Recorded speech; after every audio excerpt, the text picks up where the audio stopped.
फिरोजी, जिस तरह से एक बड़ा आज कार्यक्रम हुआ है बीजेपी ने किया है आदिवासियों को साधने को लेकर, गृह मंत्री अमित शाह खुद इस कार्यक्रम में मौजूद थे, क्या कुछ कहेंगे आप इस कार्यक्रम को लेकर? देखिए, जो आदिवासियों को 133 करोड़ पिछले साल मिल जाना थे वो आज मिल रहे हैं। उनके बोनस में कटौती हुई है। कोविड के पैकेज का उनको कोई लाभ नहीं मिला। और एक नया शगुफा सरकार लेके आई थी, सुबह से अखबारों में चिल्ला रही थी कि वो वन ग्रामों को राजस्व ग्रामों में जो है परिवर्तित कर देंगे। और वो ऐसा संभव नहीं है, क्योंकि 12 अप्रैल 2018 का ही लेटर है केंद्र सरकार का कि आपको इसके लिए सुप्रीम कोर्ट में रिट लगाना पड़ेगी। तो जो भी था, मात्र लोगों के 45 रुपए किलोमीटर की बसें खरीद के बसें चलाई हैं और 10 लाख किलोमीटर चलाई, उतना ही पैसा उन गरीब आदिवासियों को दे देते। और प्रचार प्रसार का जो काम भारतीय जनता पार्टी ने किया है, कोई नया क्या मिला आदिवासी को? सवाल ये है, क्या मिला? मैं तो ये सवाल करता हूँ भारतीय जनता पार्टी से कि आपने नया क्या दिया? अगर आज तेंदुपत्ता जो विकास बोर्ड है, वन विकास निगम है, ये तो कांग्रेस का बनाया हुआ है। ये समिति है, जो वन समिति है, ये कांग्रेस सहकारी वन समिति है, ये कांग्रेस के जमाने से चली आ रही है। उनको तेंदुपत्ता का लाभ, बोनस, ये सब पैसा कांग्रेस के जमाने से मिलता आ रहा है। तो नया क्या दिया आज आपने? एक गरीब आदिवासियों का इससे पहले एक आयोजन किया था आदिवासी दिवस का, और एक आज आयोजन किया गरीब आदिवासियों को। 10 लाख किलोमीटर बसें चली है टोटल। 45 रुपए किलोमीटर के हिसाब से आप जोड़ लीजिए कितना पैसा, जो जिस राज्य के पास जो है कोयला खरीदने को पैसा नहीं है, बिजली गुल हो रही है, जिस राज्य के पास कोविड की महामारी का मुआवजा देने का पैसा नहीं है, जिस राज्य के पास किसानों को बोनस देने का पैसा नहीं है, उस राज्य में करोड़ों रुपए का खर्चा करके ये सरकार जो है अमित शाह को ब्रांड अमित शाह बनाने की ये चेष्टा की जा रही है। आज स्कूलों के बच्चों की छुट्टियां कर दी। किस बात के लिए छुट्टी कर दी, मैं समझना चाहता हूँ। क्या ये प्रोग्राम संडे को नहीं हो सकता था? क्यों ये छुट्टियां कर दी बच्चों की? शिक्षा जरूरी है या अमित शाह जरूरी है? इस बात का जवाब भारतीय जनता पार्टी देगी। और एक फिर सवाल, हेलो जी जी, आपकी आवाज आ रही है। हाँ, एक फिर सवाल, क्या नया हमारे आदिवासी भाई को मिला? जो वन ग्रामों की आप दुहाई देते थे कि वन ग्रामों को राजस्व ग्रामों में तब्दील कर देंगे, कैसे करेंगे ये बता दीजिए हमको। और फिरोज सिद्दीकी जी, 70 करोड़ से ज्यादा का मिला? बोनस आज वितरित किया गया है। जो तेंदुपत्ता संग्रह हितग्राही उनको वितरित किया गया, और इसके अलावा इसके पहले जनजातीय गौरव दिवस भी मनाया गया, और लगातार बीजेपी आदिवासियों को साधने की कोशिश कर रही है। लेकिन कांग्रेस, जी मैं आपसे एक सवाल कर लेता हूं, लेकिन कांग्रेस अक्सर ये दावा करती है कि जो आदिवासी समाज है वो कांग्रेस के साथ है। लेकिन अगर हम 2018 को छोड़ दें तो पिछले 15 सालों से बीजेपी की ही सत्ता थी मध्य प्रदेश में, और पिछले 2 सालों से फिर से बीजेपी की सत्ता है। तो आपको क्या ऐसा नहीं लगता कि जिस वोट बैंक पर आप दावा करते थे कि आदिवासी समाज हमेशा कांग्रेस के साथ रहा है, धीरे धीरे आपसे दूर होता जा रहा है? और जो आज बड़ा कार्यक्रम हुआ है, इसलिए आप इस कार्यक्रम को बता रहे हैं कि ऐसा कुछ खास नहीं हुआ। आपको नहीं लग रहा कि जो आपके साथ था अब वो बीजेपी के पास जा रहा है धीरे धीरे? देखिए, जब अफसर किसी चीजों को ढोने की शुरुआत करेंगे, ये जितनी आज भीड़ थी, इन सब भीड़ों को सहकारी समिति के माध्यम से कांग्रेस ने जोड़ा। इनको सहकारी समितियों के माध्यम से आजीविका का रास्ता कांग्रेस ने बनाया। आदिवासियों को इन्होंने बताया था कि नहीं, ये तो आदिवासियों को आदिवासी कहाँ मानते हैं, ये तो कहते हैं ये वनवासी हैं। आदिवासियों का ट्राइबल सब प्लान बंद कर दिए। ये कुछ दिन के लिए गया था आदिवासी, वो वापस लौट आया अब आदिवासी जी। और आदिवासी अब बता रहा है कि वो इनकी स्थिति। चलिए, तो आपका कहना है कि जो सारी कवायद है ये कांग्रेस ने शुरू की थी और बीजेपी अब इसका लाभ ले रही है। इस वक्त हमारे साथ जी बिल्कुल खाली एक बड़े नेता को बुला के अमित शाह की ब्रांड अमित शाह की। ठीक फिरोज जी, आपकी बात सामने आ गई है। इस वक्त हमारे साथ जुड़ गए शंकरलाल तिवारी जी, जो कि पूर्व विधायक है। शंकरलाल जी, कांग्रेस तो कह रही है कि जो अभी आप लोग कवायद कर रहे हैं ये कांग्रेस ने शुरू की थी, और अभी आपने स्कूल की छुट्टी करा दी, तमाम तरह के आपने चीज करा दी है, और आप गृह मंत्री अमित शाह को ब्रांड के तौर पर पेश कर रहे हैं इस तरह के कार्यक्रम सरकारी खर्च पर करवाकर। देखिए, उनको अमित शाह के देश के गौरव है, और जिस ढंग से उन्होंने धारा 370, 35 ए, 3 तलाक, ये सारे काम उन्होंने किए, उससे वो देश में ही नहीं दुनिया के देशों में भी काफी लोकप्रिय और सराहनीय रहे हैं। मैं आपसे कहना चाहता हूँ कि कांग्रेस के पेट में मरोड़ मुल्क व्यर्थ में हो गई। शाह जी को बड़ा नेता कह रहे हैं, वो बड़े नेता है ही, आप ठीक कह रहे हो भाईजान। और आपने कहा कि वो ग्राम राज्यों गांवों को और कैसे मैंने दे देंगे। अरे भैया रेवेन्यू एक्ट पढ़ लो यार, समझ में आ जाएगा कैसे दे देंगे। राजस्व ग्राम बनाने का काम सरकार ही करती है, कलेक्टर ही करते हैं। अब आप कहो कैसे दे देंगे, तो जनता आपकी हवाई की बातें सुन रही है। आप समझिए, मैं कहना चाहता था कि अमित शाह जी के कार्यक्रम में जिस ढंग से जनता का उत्साह, अब ये कह रहे हैं कि हमने वो कोऑपरेटिव के माध्यम से वनवासियों को जोड़ा। मैं भी ठीक कह रहे हैं भाईजान कि 50-60 साल तक राज किया मध्य प्रदेश में केंद्र में, और वनवासी आदिवासी बंधुओं को गरीब पटेहाल और बिना छत छाया के रखा, जंगलों में उनका रहना मुश्किल कर दिया। और जहाँ वो वर्षों से रह रहे थे पीढ़ियों, उनका भी उनको पट्टा नहीं दिया। शिवराज सिंह जी की सरकार ने निरंतर पट्टे वितरण किए। और झूठ कब तक बोलते रहेंगे? आप इनका झूठ सुनवाओगे क्या लोगों को? झूठ मत बोलिए शंकर लाल जी, झूठ नहीं बोलिए। इस उम्र में कम से कम झूठ मत बोलिए। अरे इस उम्र में कम से कम पार्टी के लिए झूठ मत बोलिए। आप इस उम्र में कम से कम पार्टी के लिए झूठ मत बोलिए। मैं तो ये कह रहा हूँ, झूठ मत बोलिए पार्टी के लिए। अरे क्या पार्टी के लिए झूठ क्यों बोल रहे हैं बाबूजी? मैं तो आपको आपका आदर करता हूँ। झूठ बोलने की कोई जरूरत नहीं। ठीक है, वन अधिकार पट्टे दिए क्या मध्य प्रदेश में? ट्राइबल सब प्लान किसने बंद किया आदिवासियों का? ट्राइबल सब प्लान किसने बंद किया आदिवासियों का? बकवास कर रहे है ना? अरे वन अधिकार चलिए पट्टे फिरोज एक काम करते हैं, अपनी बात शंकरलाल जी को पूरी करने दीजिए।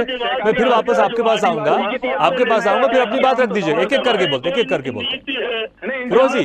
बिल्कुल नहीं, आप ये जो बोल रहे हैं उनको बोलने दीजिए, फिर आप काउंटर कीजिएगा ना। मैं आ रहा हूँ आपके पास, आप काउंटर कीजिएगा ना, आप काउंटर कीजिएगा फिरोज जी। नहीं बिल्कुल फिरोज जी, जब आपका समय, बस इनको अपनी बात कंप्लीट करनी दीजिए। नहीं आप अपनी बात रखिएगा, काउंटर कीजिएगा। बिल्कुल जी, जब हम सवाल करते हैं इन लोगों के सामने तो ये नैरेटिव खड़ा करते हैं, भाषण 370 माननीय। ठीक है, मैं वही कह रहा हूँ कि जो भी है इनको अपनी बात पूरी करनी दीजिए, उसके बाद फिर आप अपना बात रखिएगा। आदिवासी को शिक्षा का इंतजाम तुमने नहीं किया, और नतीजा ये हुआ है कि अब हमें वो करना पड़ रहा है। 1918 में जब चुनाव हुआ तो तुम्हें कुछ सीटें हमसे ज्यादा मिली है, और 2003 से लेकर के और 2018 तक, चलिए 2018 तक शंकरलाल जी 20 सेकंड में, आप अपनी बात कंप्लीट कर लीजिए, फिर मैं फिरोज जी के पास जाऊंगा। शंकरलाल जी लेकिन आज के मुद्दे को लेकर अपनी बात कंप्लीट कीजिए। तो वही तो हम पूछ रहे हैं कि भाई आदिवासियों में नया क्या था? ये तो इधर उधर की पता नहीं कहाँ की रामायण सुना रहे हैं। चलिए हम तो पूछ रहे हैं नया क्या? फिरोज जी आपने जो सवाल पूछा इनको जवाब देने दीजिए, इनको जवाब देने दीजिए। वो नहीं देंगे, वो इधर उधर की बात नहीं तो आप समय तो दीजिए, आप इनको मौका तो दीजिए, उसके बाद फिर आप विस्तार से बताइएगा आपकी जो बात होगी। सच्चाई बेनकाब हो चुकी है, जनता से तुम धकियाए जा चुके हो, और अमित शाह का आगमन मध्य प्रदेश के अंदर कांग्रेस के लिए कब्र की और कब्रगाह में डालने की आखिरी मिट्टी है। तो तुम चलिए शंकरलाल जी हो गई आपकी बात। मैं फिरोज जी, अब आपने कहा कि जी नहीं शंकरलाल जी आता हूँ वापस आपके पास। अब फिरोज जी से उनकी बात मैं ले लेता हूँ। मैं फिरोज जी, जैसे आपने कहा कि अमित शाह को ब्रांड की तरह पेश कर रहे हैं, आपके पास भी बहुत बड़े बड़े नेता हैं, आप भी इस तरह का कार्यक्रम कर सकते हैं, किसी ने आपको रोका तो नहीं है? नहीं, हमको क्या जरूरत, ये तो सरकारी पैसा है, भारतीय जनता पार्टी अपने पैसे से कराती है इस कार्यक्रम को। क्या हम हमारे देश के जो हमारे प्रदेश के टैक्स पेयर जो है वो टैक्स पेयर जो है वो इनको अमित शाह को ब्रांड बनाने के लिए है क्या? हमारा आदिवासी का जो पैसा है वो अमित शाह को ब्रांड बनाने के लिए है क्या? हम तो सवाल ये कर रहे हैं, क्या नया करके गए ये जितने आज केंद्रीय मंत्री आए थे, मुरुगन आए थे, ज्योतिरादित्य सिंधिया आए थे, अमित शाह आए थे, क्या नया देके गए प्रदेश को? क्या सौगात मिली वो बताओ? अरबों रुपए प्रदेश ने खर्च किए, क्या सौगात मिली? फिरोज जी आपको जी, अरे हम तो सवाल कर रहे हैं जनता का, आप तो बताओ क्या सौगात मिली? आपके पास है जानकारी तो जी उसके पास क्या नया हुआ? जी शंकरलाल जी आप जिस तरह से बातें कर रहे हैं कि बड़ी बातें कर रहे हैं आप, अमित शाह को लेकर भी आपने बड़ी बातें की, लेकिन जो बोनस की बात है ये तो कांग्रेस जी नहीं ये देखिए क्या करेंगे? ये जो तमाम तरह की चीजें हैं अर्जुन सिंह के समय भी हो रही थी, वहीं से शुरू हुई थी ये। अपने नेताओं के ब्रांड बनाते, वो देश के गौरव है। और ये माफियाओं के हाथों बिके हुए लोग हैं, ये सब संघ के जितने जनसंघी हैं, नहीं, माफियाओं फिरोज जी, से बिके हुए लोग हैं ये। देखिए दोनों अगर एक साथ बोलेंगे तो दोनों की आवाज जनता तक नहीं पहुंचेगी। फिरोज जी, शंकरलाल जी, फिरोज जी, एक एक करके हम बात करते हैं। फिरोज जी, मेरा सवाल ये है आपसे कि जिस तरह से बीजेपी लगातार इस तरह से आदिवासियों को साधने की कोशिश कर रही है, आज भी बड़ा कार्यक्रम किया, आपको नहीं लगता कि जो आपके जो वोट बैंक है वो खसक के बीजेपी के पास जा रहा है? सीधे चला। फिरोज जी, आपको आवाज आ रही है हमारी? हाँ बोलिए।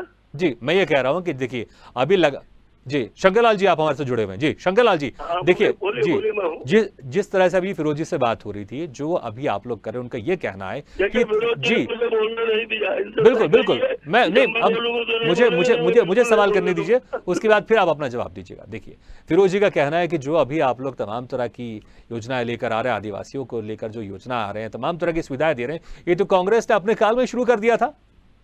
मैं बता रहा हूँ ना कि कांग्रेस ने अपने शासनकाल में सिर्फ इनको गरीब बना के रखा, इनको वोट बैंक बना के इनको वोट बैंक बना के रखा और इनको निरंतर लूटते रहे। और आज अब हम पिछले 15 वर्षों से ज्यादा ये कार्यकाल भी मिला लो, हमने इनके बच्चों की पढ़ाई के लिए, इनकी दवाई के लिए, इनके आवास के लिए, इनके जो कब्जे, फिरोज जी मैं आ रहा हूँ आपके पास। क्या होगा देखिए, अगर दोनों एक साथ बातें करेंगे ना तो जनता को कुछ सुनाई नहीं देगा। मैं आ रहा हूँ, मैं फिरोज जी आप ही के पास आऊंगा। देखिए फिर क्या आप इनके बीच में बोलेंगे, शंकरलाल जी के बीच में, फिर ये आपके बीच में बोलेंगे, किसी की भी आवाज साफ नहीं जाएगी। शंकरलाल जी 20 सेकंड में आप अपनी बात कंप्लीट कीजिए, फिर फिरोज जी आपके पास। जी शंकरलाल जी 20 सेकंड अपनी बात आप कंप्लीट कीजिए, फिर मैं फिरोज जी के पास जाता हूँ।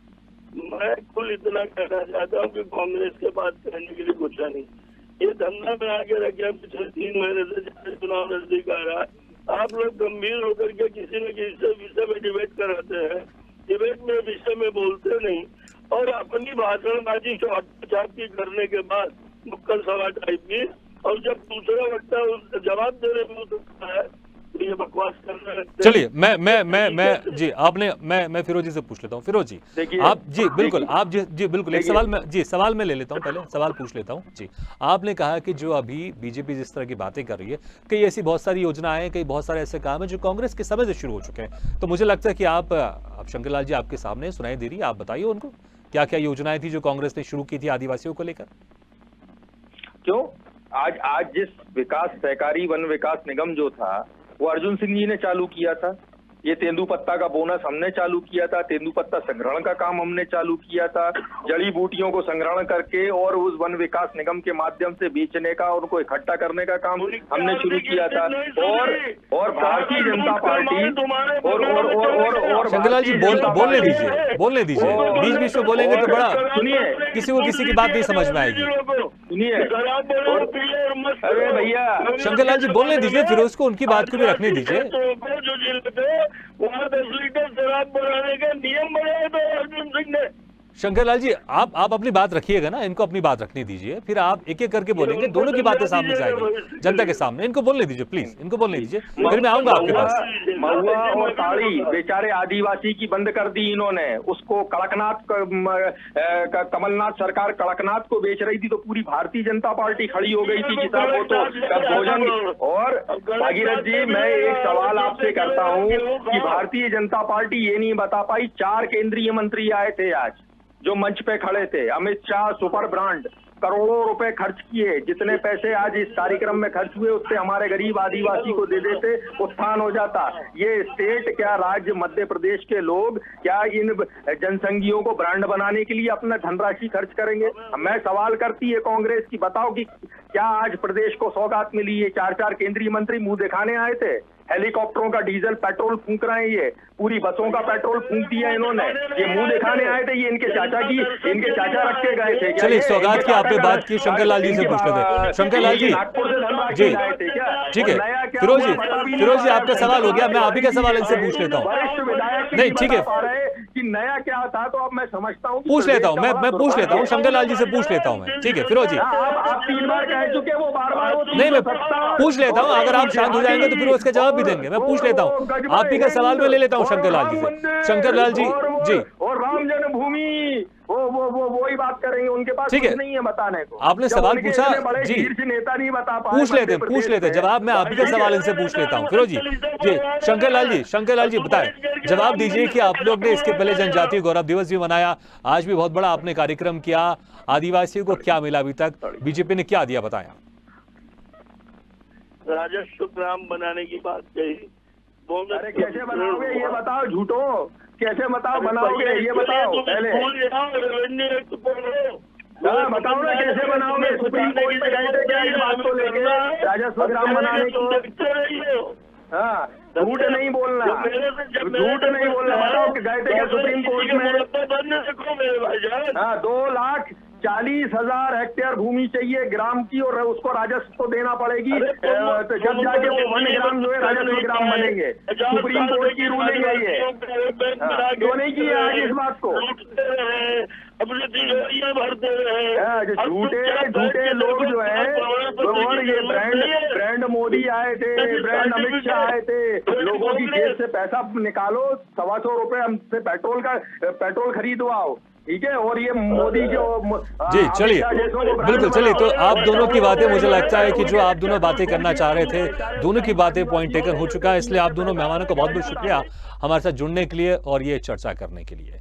तो अभी भी लगातार जिस तरह से गृह मंत्री अमित शाह भोपाल आए, जम्बूरी मैदान में उन्होंने वन समिति का जो सम्मेलन था उसमें तमाम तरह की आदिवासी समाज के लिए घोषणाएं की, और अभी बीजेपी के प्रदेश कार्यालय में एक बड़ी बैठक चल रही है और 2023 के मिशन के लिए इस कोर कमेटी की बैठक ले रहे हैं गृह मंत्री अमित शाह। केंद्रीय गृह मंत्री अमित शाह ने भोपाल जम्बूरी मैदान में वन समितियों के सम्मेलन में आदिवासियों को बड़ी सौगात दी। उन्होंने वन ग्राम को राजस्व ग्राम बनाने का शुभारंभ किया। कार्यक्रम में मुख्यमंत्री शिवराज सिंह चौहान, वन मंत्री विजय शाह, सहकारिता मंत्री अरविंद भदौरिया, चिकित्सा शिक्षा मंत्री विश्वास सारंग, राजस्व मंत्री गोविंद सिंह राजपूत के साथ ही केंद्रीय मंत्री मौजूद रहे। जम्बूरी मैदान में आयोजित कार्यक्रम में अमित शाह को तीर कमान देकर मुख्यमंत्री शिवराज ने स्वागत किया। वहीं आदिवासी जनजाति समाज के कलाकारों ने पारंपरिक नृत्य की प्रस्तुति दी। शाह ने वन समिति को लाभांश की राशि वितरित की। हरदा की वन समिति को 5 करोड़ दिए गए। वन ग्रामों को राजस्व ग्राम बनाने का शुभारंभ किया गया। प्रदेश के 26 जिलों के 827 गांव अब राजस्व ग्राम होंगे। केंद्रीय मंत्री अमित शाह ने कहा कि 2014 में जब सरकार बनी थी तब मोदी जी ने कहा था ये गरीबों की सरकार है। बीजेपी की तमाम राज्य सरकार गरीबों के लिए काम कर रही है। 6 महीने पहले जबलपुर में 17 योजना का ऐलान किया गया था। आज बताकर अच्छा लग रहा है कि सभी 17 पर काम चल रहा है। 68 करोड़ रुपए तेंदुपत्ता संग्राहक को सीधे खाते में भेजे गए हैं। शाह ने कहा कि हर गरीब को घर देने का प्रधानमंत्री नरेंद्र मोदी ने संकल्प लिया है। हर घर में नल से जल पहुंचाने का प्रयास किया जा रहा है। शाह ने कहा कि प्रधानमंत्री के नेतृत्व में आज बहुत बड़ा बदलाव आया है। कोरोना की वैक्सीन देकर लोगों को सुरक्षित करने का काम बीजेपी की सरकार ने किया है। आयुष्मान योजना से हर बीमारी से लड़ने की शक्ति दी है। तो वहीं मुख्यमंत्री शिवराज ने कहा कि आदिवासियों ने न केवल लाभ हासिल किया बल्कि वनों को सजाने का काम भी किया है। उन्होंने कहा कि 370 हटाने की जब बात होती थी तब कहा जाता था खून की नदियां बह जाएंगी। खून की नदियां तो छोड़िए, पत्थर तक नहीं हिला। जम्बूरी मैदान में तेंदुपत्ता संग्राहकों के सम्मेलन में केंद्रीय गृह मंत्री अमित शाह ने मुख्यमंत्री शिवराज सिंह चौहान की तारीफ की। उन्होंने कहा देश में ऐसा पहली बार है जब किसी सरकार ने आदिवासियों को जंगल का मालिक बनाया है। शिवराज का यह कदम अनुकरणीय है। प्रधानमंत्री नरेंद्र मोदी जी को उनकी विचारधारा है गरीब से गरीब को अधिकार मिले। उस स्वप्न को शिवराज सिंह साकार करने का काम कर रहे हैं। शिवराज सरकार ने जंगलों का मालिक आदिवासियों को बनाने का फैसला लिया है।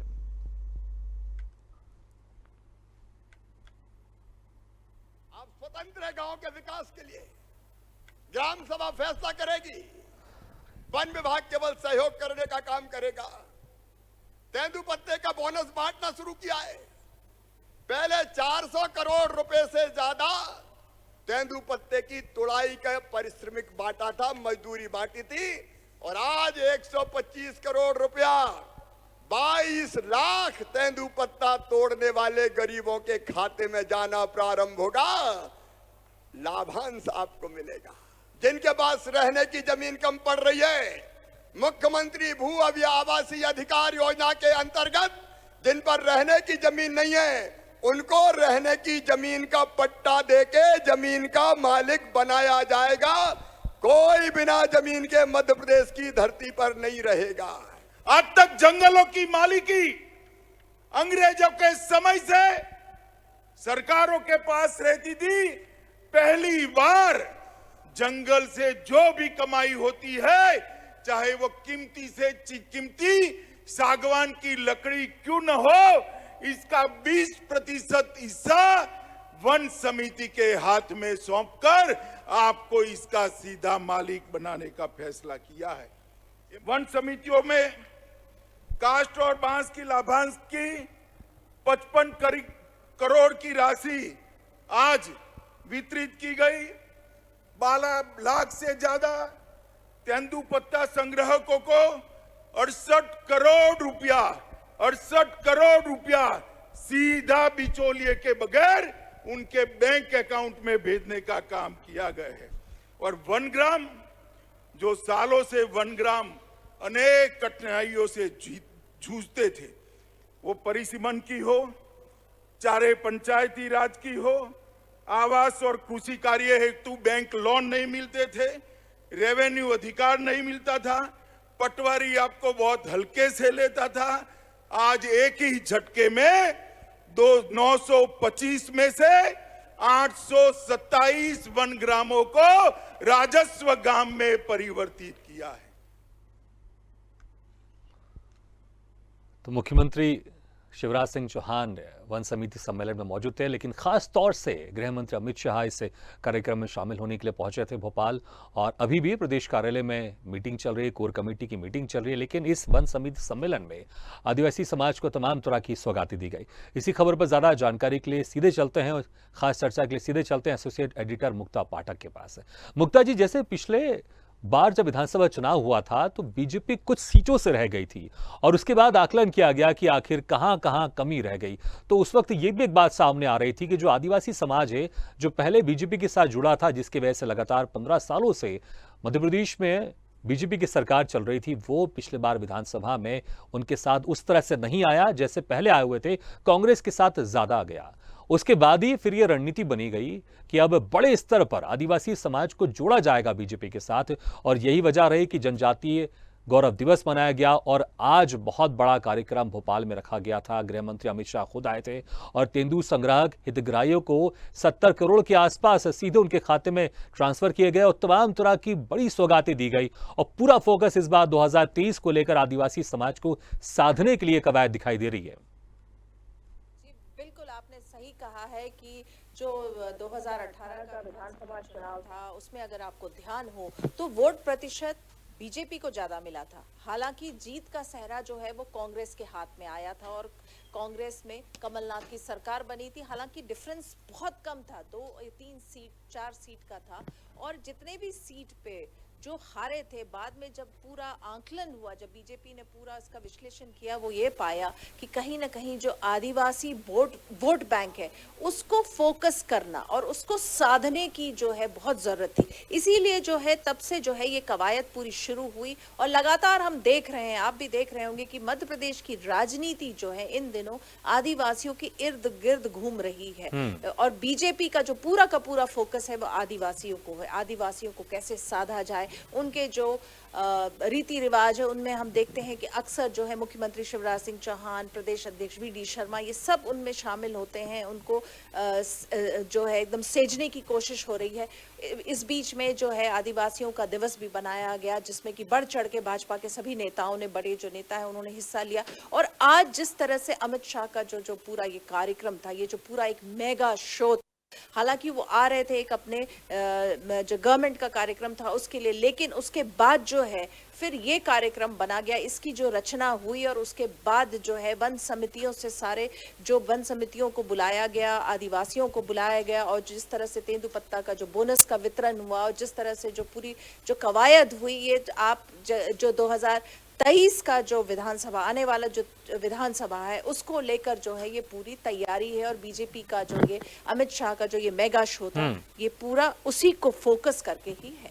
बिल्कुल मुक्ता जी, लेकिन मुझे लगता है आज जिस तरह से ये कार्यक्रम हुआ बड़ा, अभी भी गृह मंत्री भोपाल में ही हैं, कुछ ही देर में फिर दिल्ली के लिए रवाना होंगे, लेकिन मुझे लगता है इसके बाद कांग्रेस को भी अपनी रणनीति बदलनी होगी, क्योंकि अक्सर कांग्रेस के नेता ये कहते हुए दिखाई देते हैं मीडिया में कि जो आदिवासी समाज है उनके साथ हमेशा रहा है वो, लेकिन हमने देखा है कि बहुत धीरे धीरे ये जो समाज है उनसे दूर होता जा रहा है और कोई ज्यादा खास प्रयास भी दिखाई नहीं दे रहे। लेकिन जिस तरह से आज बीजेपी ने एक बड़ा कार्यक्रम किया है, इसके बाद कांग्रेस के बड़े बड़े नेताओं के कान खड़े हो गए होंगे और उनको भी अपनी एक ऐसी आक्रामक रणनीति अपनानी पड़ेगी कि जिस तरह से बीजेपी आदिवासी समाज को अपनी तरफ लाने की लगातार प्रयास कर रही है, तो हमें लगता है कि आने वाले दिनों में कांग्रेस की तरफ से भी कोई बड़े बड़े कार्यक्रम दिखाई देंगे आदिवासी समाज को अपने पाले में लाते हुए देखते हुए।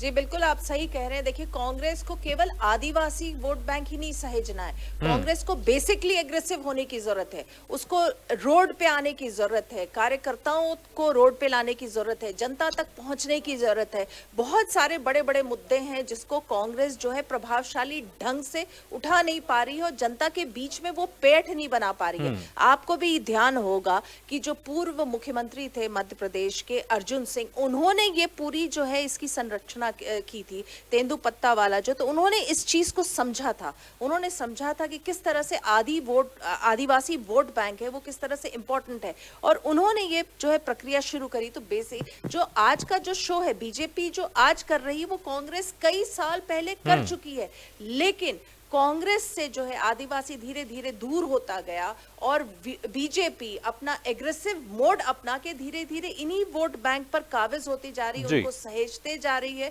और ये पूरी जो कवायद है, जैसा कि आप देख रहे हैं, मैं भी देख रही हूं, हम सब देख रहे हैं, ये 2023 के मिशन को जो विधानसभा का है उसको लेकर, मिशन 2023 के मिशन को लेकर ही जो है ये पूरी जो है कवायद है। बिल्कुल मुक्ता जी, भले इसको हम कहें जो वन समिति का जम्बूरी मैदान में कार्यक्रम था ये सरकारी कार्यक्रम था, लेकिन उसके बाद फिर जो रोड शो हुआ ये पूरी तरह से शुद्ध रूप से एक बीजेपी का कार्यक्रम था। तो क्या ये माना जाए कि 2023 के चुनाव की एक ऑफिशियल शुरुआत हो गई है, क्योंकि जब रोड शो हुआ तो उसके बाद फिर माहौल डेफिनेटली गर्माएगा, इसमें कोई शक नहीं है। और 2 करोड़ जो हम आज जो कार्यक्रम था आदिवासी समाज को साधने के लिए, प्रदेश में उनकी पॉपुलेशन तकरीबन 2 करोड़ के आसपास है और बीजेपी अच्छी तरह से जानती है। बीजेपी के अक्सर नेता भी कहते हैं कि हम 24/7 चुनाव के लिए हम तैयार रहते हैं, और इसे बीजेपी के नेता नहीं, विपक्ष के नेता भी कहते हैं कि बीजेपी मार्केटिंग करने में और चुनाव लड़ने में हमेशा महारत हासिल करती है। भले वो तमाम तरह के आरोप लगाते हैं कि झूठ बोलते, तरह तरह की विपक्ष जो बातें करती है वो, लेकिन बीजेपी जिस तरह से अभी 1.5 साल बाकी है, लेकिन बीजेपी ने अभी से 2023 के लिए तैयारी कस ली है। और सरकारी कार्यक्रम के बाद जो तकरीबन 4:30 के आसपास गृह मंत्री अमित शाह ने रोड शो किया, तो ये इसमें कोई शक नहीं है कि अब बीजेपी की जो 2023 की मिशन की ऑफिशियल शुरुआत हो चुकी है और अभी बैठक भी चल रही है प्रदेश कार्यालय में, और इसको लेकर रणनीति तय की जाएगी कि आखिर 2023 में किस तरह से आदिवासी समाज को अपने साथ लेकर आए और बाकी समाज तो जो है उनको कैसे अपने साथ बना के रखना है। बिल्कुल सही आपने कहा। देखिए, रोड शो जो था वो एक तरह से आप कह सकते हैं कि वो जिस तरह से वो अमित शाह आए, उन्होंने जो उनका वेलकम हुआ, जिस तरह से हमने देखा कि मुस्लिम समुदाय और अन्य समुदाय भी थे और जिस तरह से एक उत्साह का माहौल था, पूरा उनका जो एक रोड शो बीजेपी ऑफिस तक गया, उसके बाद जो बीजेपी ऑफिस में उनकी कोर कमेटी की बैठक थी जिसमें कि वो अपने कोर कमेटी से डिस्कस कर रहे थे। और बार बार आप जो कह रहे हैं कि एक ये 2023 मिशन का आगाज है, तो बिल्कुल ये आगाज है। और ये तो बीजेपी मानती है कि वो 24/7 जो है वो एक इलेक्शन मोड पे रहती, वो तैयार रहती है, उनके पास मुद्दों की कमी नहीं है, उनके पास मार्केटिंग की कमी नहीं है, और किसी भी चीज को उनको मालूम है कि कैसे मार्केट किया जाए, मुद्दों को कैसे जनता तक पहुंचाया जाए। यहीं पे जो है कांग्रेस जो है बार बार पिछड़ जाती है, क्योंकि अगर उसके पास मुद्दे हैं, बहुत सारे मुद्दे कांग्रेस के हाथ में भी है, लेकिन वो जनता तक क्यों नहीं पहुंचा पा रही है? वो जनता के बीच में अपनी पैठ क्यों नहीं बना पा रही? उसके कार्यकर्ता जनता तक क्यों नहीं पहुंच रहे हैं? अगर आपके अंदर कमी है तो पहले उसको तो आप देखिए। आप बार बार ये कहना कि बीजेपी एक इवेंट मैनेजमेंट की कंपनी है, बीजेपी 24/7 इलेक्शन मोड पे रहती है, तो इसमें गलत क्या है? आप भी आ जाइए। कांग्रेस को सबसे पहले तो जनता के बीच में जाना होगा, जैसा मैं कह रही हूँ। पहले जनता के बीच में तो जाए, मुद्दों को जनता के बीच में तो ले जाना पड़ेगा, क्योंकि आप जैसे कांग्रेस के नेता हैं वो बार बार महंगाई की बात करते हैं। देखिए, महंगाई है, लेकिन महंगाई अगर इशू है तो वो जनता के बीच में क्यों नहीं जा रही? अगर नहीं जा पा रही है तो ये तो आपको ले जाना पड़ेगा। अभी 5 राज्यों में चुनाव हुए, नतीजे आए, तो क्या कांग्रेस का परफॉर्मेंस वैसा रहा? नहीं रहा। तो इसका मतलब है कि कांग्रेस को वाकई में आत्मचिंतन करने की जरूरत है। और जिस तरह से एग्रेसिव जो मार्केटिंग होती है, एग्रेसिव ब्रांडिंग होती है जो बीजेपी करती है, वो कहीं ना कहीं कांग्रेस को भी उस मोड में आना पड़ेगा। जी बिल्कुल। लेकिन मुक्ता जी, मुझे लगता है कि अगर हम कांग्रेस और बीजेपी का अगर कंपैरिजन करें तो कांग्रेस के पास एक मातृत्व संस्था वैसी नहीं है जो बीजेपी के पास है। बीजेपी के पास मातृत्व संस्था आरएसएस है। कांग्रेस के खुद नेता कहते हैं कि आरएसएस के जो कार्यकर्ता हैं, पदाधिकारी हैं, वो चने खाकर, पानी पीकर, गांव-गांव में जाकर बहुत काम करते हैं और उसका फायदा बीजेपी को मिलता है। और आदिवासी समाज को साधने में और बीजेपी की तरफ कहीं ना कहीं ले जाने में आरएसएस का जो काम है बहुत सालों से कंटिन्यू देखने को मिलता आ रहा। और यही वजह है कि कहीं ना कहीं जो कभी वोट बैंक कांग्रेस का हुआ करता था, आदिवासी समाज कांग्रेस के साथ रहता था, अब वो धीरे धीरे कहीं ना कहीं बीजेपी की तरफ जा रहा है। और कहीं ना कहीं हमें आरएसएस की बात का जिक्र जरूर करना चाहिए, क्योंकि आरएसएस भले अपने आप को सांस्कृतिक संगठन कहता है, लेकिन सबको पता है बीजेपी का ये मदर संगठन है, मातृत्व संगठन है। और जिस तरह से उसकी कई सारी संस्थाएं हैं जो आदिवासी समाज के बीच में जाकर उनके उत्थान के लिए काम करती है, और उसका फायदा कहीं ना कहीं बीजेपी को मिलता है। चुनाव 2023 में होंगे, लेकिन अभी से 2 साल पहले से आरएसएस के जो पदाधिकारी होते हैं, जो उनके कार्यकर्ता हैं, वो लगातार अपने अपने क्षेत्र में लोगों के यहाँ जाना शुरू कर देते हैं। लोगों के घर जाते हैं, बैठते हैं, बात करते हैं, चाय पीते हैं, खाना खाते हैं, नाश्ता करते हैं, उनके दुख सुख में उनकी बातें करते हैं। तो लगातार ये जो प्रक्रिया है आरएसएस की चलती रहती है। तो इससे ये जो ह्यूमन कनेक्ट है, 1-to-1 कनेक्ट है, ये बहुत लगातार चलता रहता है। और यही प्रक्रिया है जो आगे चल के बीजेपी को फायदा पहुंचाती है चुनाव में। और अगर हम कांग्रेस की बात करें तो कांग्रेस में भी सेवा दल है क्या, लेकिन आपने और मैंने कभी सेवा दल के जो कार्यकर्ता हैं उनको इस तरह की एग्रेसिव जो अगर हम कहें मार्केटिंग करते हुए देखा, या लोगों के बीच में जाते हुए देखा है, उतने सक्रिय नहीं है, देखा है? बिल्कुल नहीं देखा है। तो ऐसे में हम आरएसएस को कैसे ब्लेम कर सकते हैं? अगर सेवा दल ही नहीं पहुंच रहा अपने क्षेत्र में, आरएसएस के जो लोग होते हैं वो लगातार अपने जो उनके क्षेत्र बढ़ जाते हैं, उसके बाद वो लगातार गांव-गांव जाते हैं, हर एक के घर जाते हैं, जैसा मैंने कहा कि चाय पीते हैं, उनके दुख सुख की बातें करते हैं, खाना खाते हैं। तो इसमें से जो आत्मीयता होती, जो 1-to-1 कनेक्ट होता है, इसका जाहिर तौर पे जो फायदा है वो बीजेपी को, जब इलेक्शन होता है तो जाहिर तौर पे बहुत बड़ा फायदा बीजेपी को मिलता है। बिल्कुल। और तमाम तरह की जो उनकी मदद होती है, आरएसएस के जो कई संगठन हैं आदिवासी समाज के, उनके उत्थान के लगातार काम कर रहे हो, कहीं ना कहीं उसका फायदा बीजेपी को यहाँ मिलता हुआ दिखाई देता है। मुक्ता जी, बहुत बहुत शुक्रिया इस तमाम जानकारी के लिए, हमारे साथ जुड़ने के लिए। तो आज अमित शाह का मेगा शो था, दोपहर में वन समितियों के सम्मेलन में शामिल हुए और तेंदुपत्ता संग्रह के खातों में जो हितग्राही थे उनके खातों में 70 करोड़ के आसपास का जो पैसा था वो सीधे उनके अकाउंट में ट्रांसफर किया गया। और अभी प्रदेश कार्यालय में कोर कमेटी की बैठक ले रहे हैं अमित शाह। उसके बाद 2023 की मिशन की तैयारी को लेकर डेफिनेटली इसमें कोई शक नहीं है, दिशा निर्देश दिए जाएंगे और क्या कुछ हो सकता है, क्या कुछ करना चाहिए। क्योंकि अमित शाह एक चाणक्य के तौर पर जाने जाते हैं, तो वो आए हैं तो कुछ खास इंपॉर्टेंट बातें जरूर बताएंगे। उसके बाद फिर वो दिल्ली यहां से रवाना होंगे। इसी के साथ इस बुलेटिन में फिलहाल इतना है, लेकिन खबरों का सिलसिला लगातार जारी। आप देखते रहिए स्वदेश न्यूज, सबसे पहले देश।